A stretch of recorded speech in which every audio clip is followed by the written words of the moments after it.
how to see who has viewed your TikTok profile. Hey guys, in today's quick tutorial, we are going to learn how we can check who has visited our TikTok profile using the latest feature.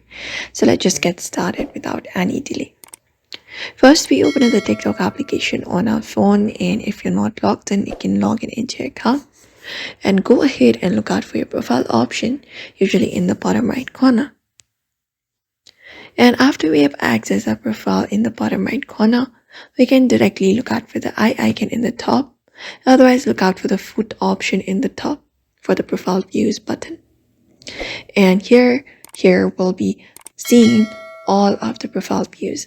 So if you do not see it, it may not be enabled on your account yet, but usually it will be available in the section. If anybody has viewed your profile, they will be available here for past 30 days. So if anybody is available here, they will be listed here in the section. Only people who have turned on the profile view history will be shown in the section.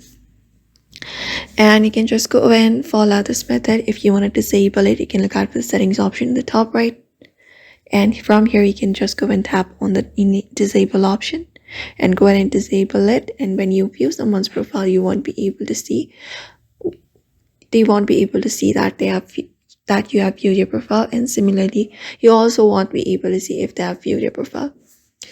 And that is it. That's how we can see who viewed our TikTok profile. You can turn up the feature off anytime if you do not want others to know who viewed your profile. So give this video a like and subscribe for more tips and tutorials.